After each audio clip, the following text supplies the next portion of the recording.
Also passed during this time, and attributed to the need for tighter security, was the FISA Amendment Act, which gave retroactive immunity to the major telecoms for their role in turning over massive amounts of cell and email communications to United States security agencies at their request, no warrant needed. Precedents have been set with regard to war, but what about other things? Many have said for years that there's a plot to move to a new world order, one world government. What if that were the plan? There have been several instances in the past where politicians and leaders have mentioned a plan for a new world order, but none so blatantly as England's Gordon Brown at the G20 summit held in London in April 2009.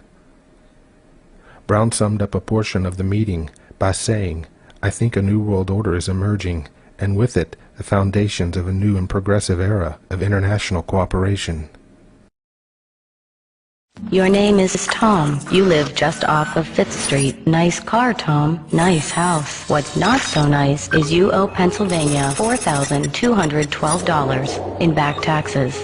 Listen, Tom, we can make this easy. Pay online by June 18th, and we'll skip your penalty and take half off your interest. Because, Tom, we do know who you are.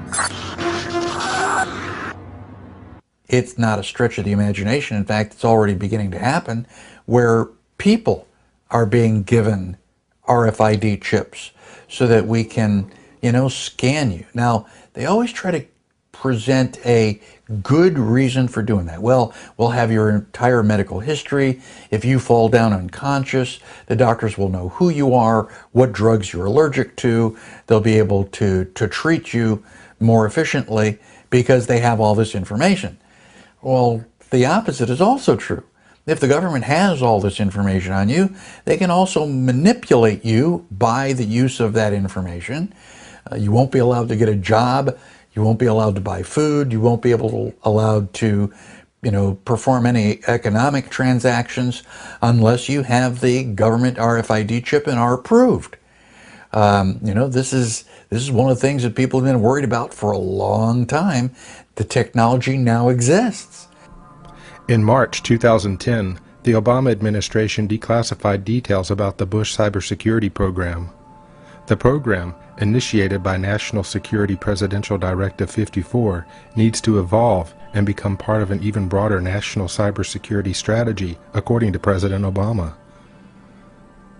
With the population concerned about intrusion, Obama has tried to assure Americans that the government will not monitor private sector networks and internet traffic. Yet part of the program is to enhance awareness of network weaknesses and threats on the federal level, to eventually include state, local, and even private sector.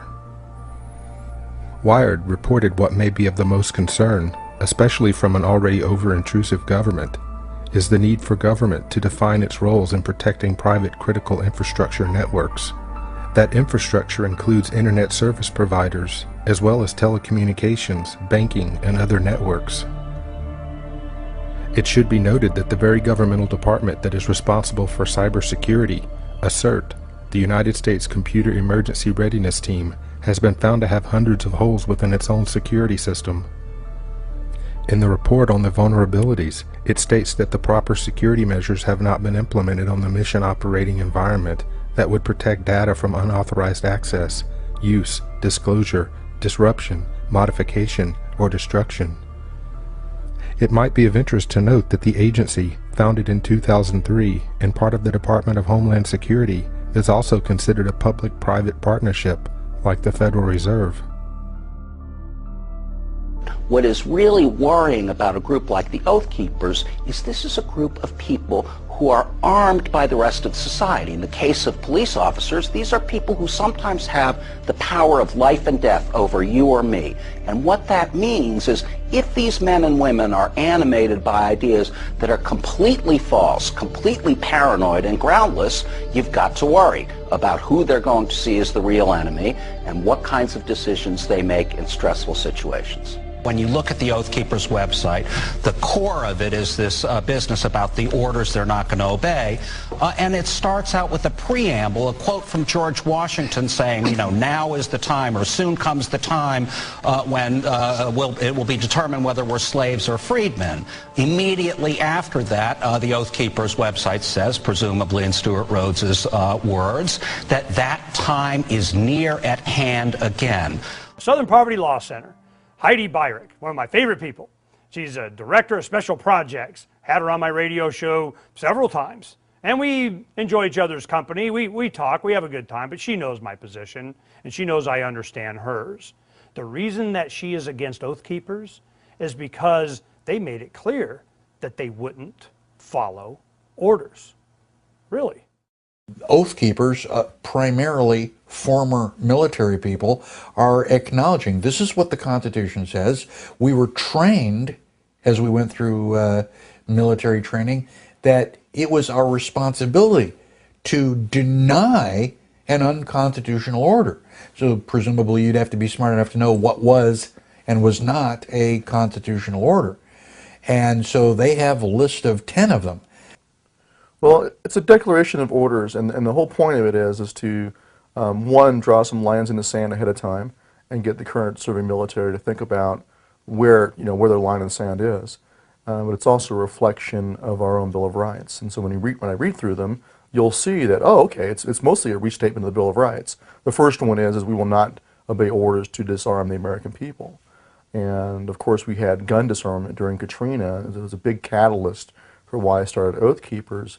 But it's also, it's number one on our list, not because firearms and gun ownership is more important than any other part of the Bill of Rights or any other part of our natural rights, but it's because that's the one thing that's more likely to lead to fighting. Second one is we will not obey orders to conduct warrantless searches of the American people. And what that's evoking is, once again, our Fourth Amendment, which was a response to the colonial history of the writs of assistance, which were warrantless searches or general warrants. It's one of the first causes of resistance among the American population back in 1763. We will not obey orders to detain American citizens as unlawful enemy combatants or to subject them by military tribunal. And the reason why that is there is that post 9/11 in particular, there has been a steady drumbeat and argument coming from the executive branch and backed up by the Supreme Court, unfortunately, that argues that the president can detain American citizens as unlawful combatants in the war on terror and treat them as though they were a foreign enemy, as though they were an Iraqi or an Afghani during the war on terror. So number four is we will not obey orders to impose martial law or a state of emergency on a state. And what this is a reflection of our dual sovereignty system. The Constitution sets up a new national government, but as the 10th Amendment makes clear, reserves to the states and the people all powers not granted. And number five is we will not invade and subjugate any state that asserts its sovereignty. And that's closely related to number four. Because we have, under our Constitution, a dual sovereignty system reserving to the states and the people all powers not granted, that is part of the Constitution we all swore to defend. And so we will not use military force or obey orders to use military force against a state that is simply asserting its constitutionally respected sovereignty and standing on that and defending that principle. And number six is we will not obey orders to blockade American cities, thus turning them into giant detention camps. And this is something that, of course, a lot of critics say, well, wait a minute, when's that ever going to happen? Well, historically that happened in the Warsaw ghettos. And that's one of the things that we've done is say, look, not only do we have the history that the founders reflected in our Bill of Rights, but we also have the 20th century experience, what was done by the Nazis, what was done by Stalin and his gulags. And one of the things the Nazis did is that they cordoned off a large section of Warsaw and detained the Jews there and used that as a detention center. All they had to do was blockade it off and post armed guards and post concertina wire around it, and then they starved them out. They tried to starve them to death. Okay, number seven is we will not obey orders to force Americans into any form of detention camp under any pretext. And this is once again a reflection of our own experience in the 20th century. As we saw what happened in Nazi Germany, as we saw what happened in Stalinist Russia, we saw what happened with Pol Pot in Cambodia, You had people who were forced into detention centers. And even in our own history, the sad history during World War II